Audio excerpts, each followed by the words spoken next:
What's up, Internet? My name's David. This is Solid X State. We're going to be talking about worldview today. What is a worldview? A worldview is the sum of your ideas, the sum of your beliefs. It is the language with which you describe the world that you see.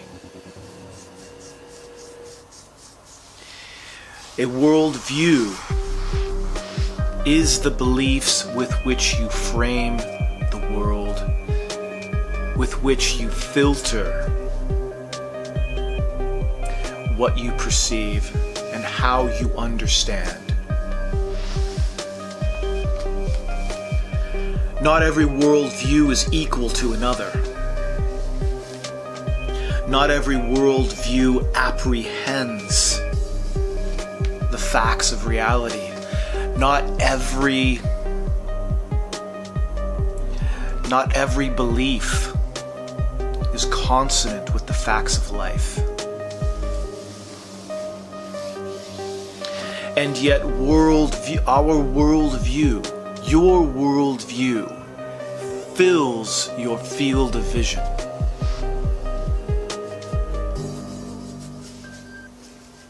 In the book of Jeremiah, chapter 10,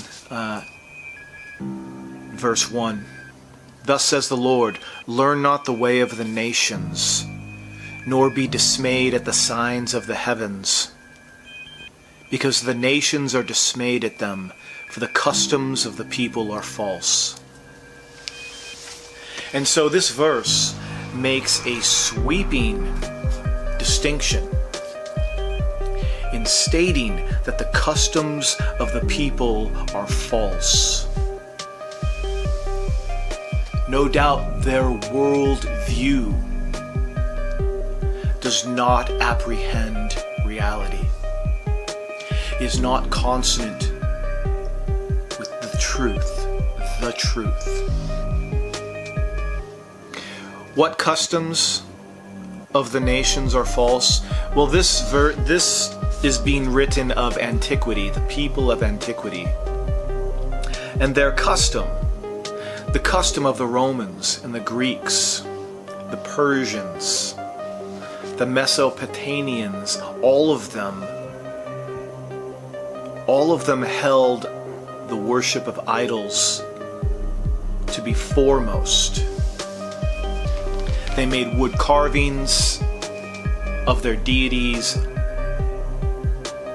and they set them up in their homes, in their public squares, and they worshipped them, and they believed in them as a conduit of the gods.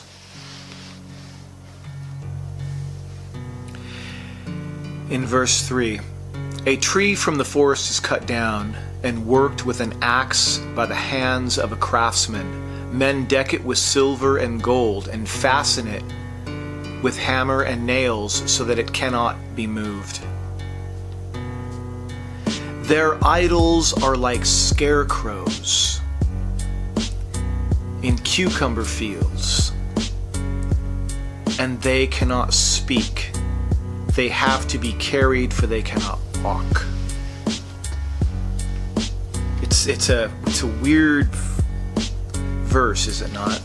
Their idols are like scarecrows in cucumber fields.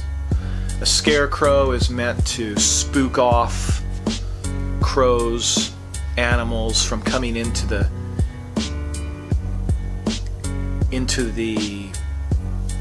farmland, the land that people have cultivated.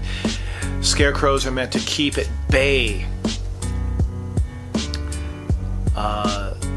birds and animals that would come in and eat the crops. This verse is saying that their idols are like scarecrows with which people are spooked and haunted, are drawn in, thinking they are something when they are nothing. Birds who come to a field and they see a scarecrow, they think that it is something, and so they fly off, but it is nothing. Animals that come to come to a field to eat the produce that people have labored to grow. They see the scarecrow and they are haunted, they're spooked, and they leave. But the scarecrow is nothing. Their fears are unfounded. Their fears are misguided. Be not afraid of them, for they can do no evil, neither can they do good. This is a picture of what a world view can be like. A world view can be false. Our understanding can be false.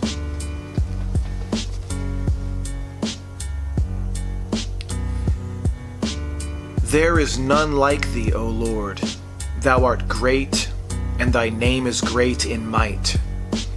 Who would not fear thee, O King of nations? For this is thy due. For among all the wise ones of the nations, and in all their kingdoms, there is none like thee.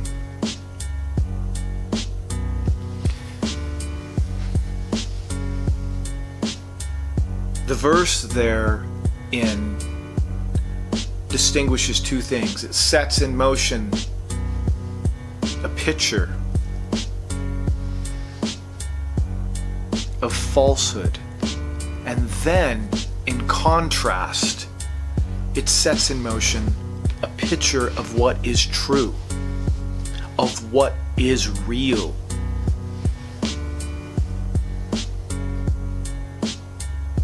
There is none like thee, O Lord. Thou art great, and thy name is great in might. Is this not real? It is. Is this not true? It is. This is truth. This is a real view of life.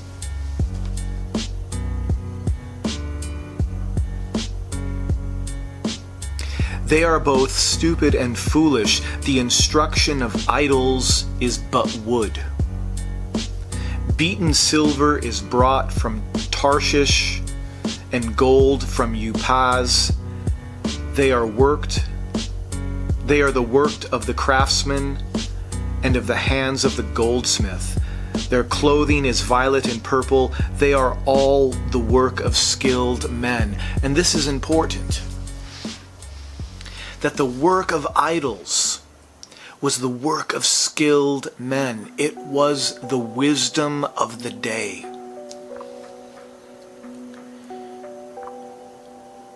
And yet it wasn't real.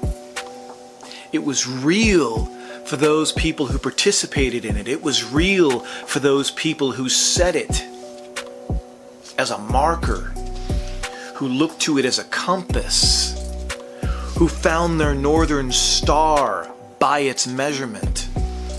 And yet it was wrong. They couldn't be guided through life with it.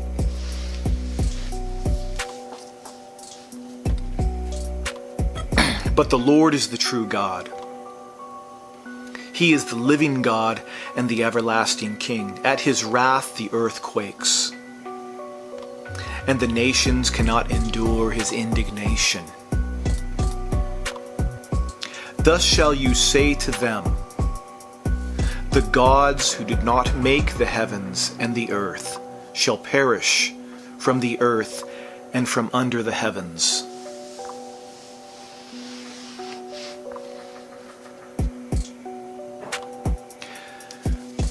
Our worldviews, our language with which we describe life, can be for us a God. It can become our God because it fills our field of vision. It becomes what our view, our narrative, our filter becomes for us what is preeminent. Therefore, our ideas become our gods. Atheism is a kind of religion. Its tenets are its gods. Any ism that you can throw out there, any set of beliefs with which you frame the world becomes your God. But are you seeing things as they are?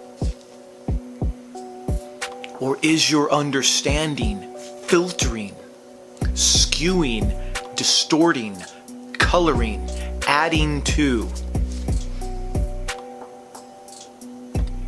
how you see things? And are you seeing what is true? And will your worldview bear you up in the cause of life, in the struggles of life? Or will your worldview leave you on your own?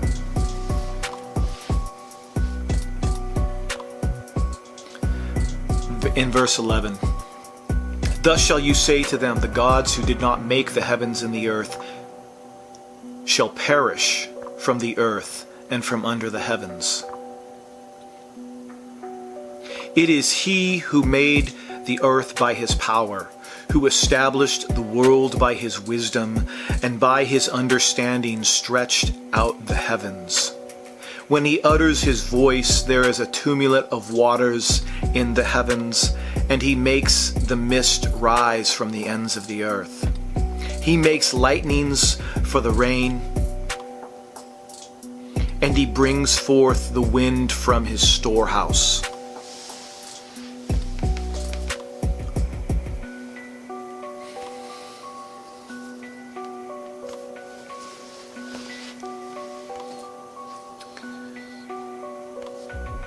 The verse points to, does it not point to the natural world?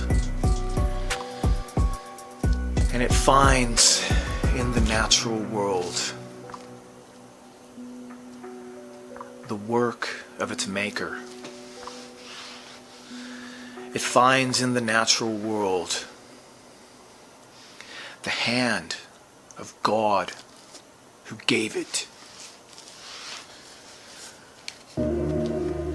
Your worldview will carry you forward in life.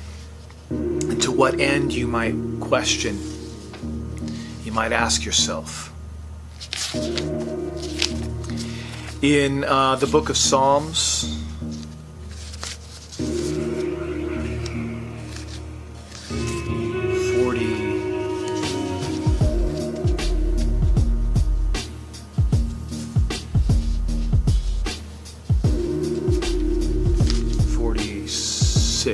Psalm 46. Herein is a worldview. The worldview of those who trust in the God of Jacob, the God of the Bible.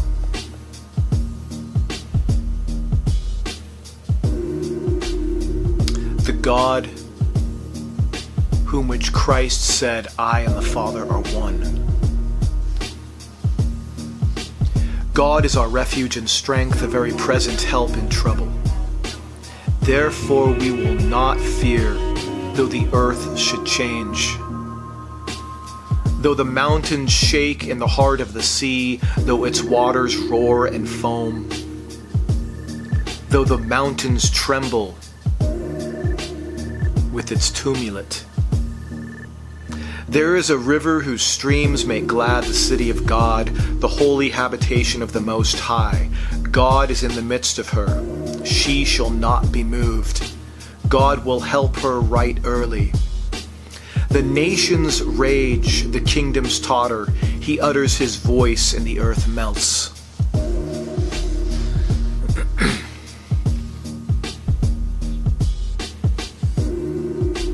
The Lord of hosts is with us.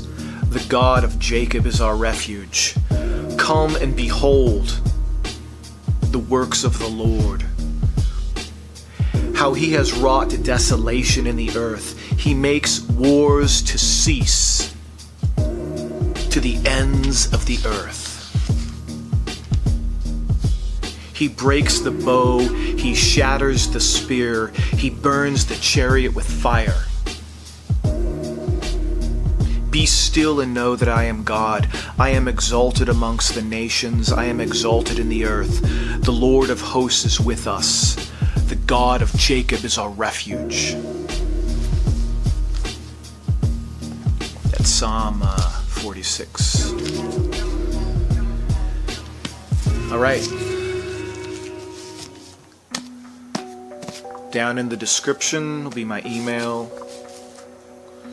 If you need prayer, if you need to talk to somebody, hit me up.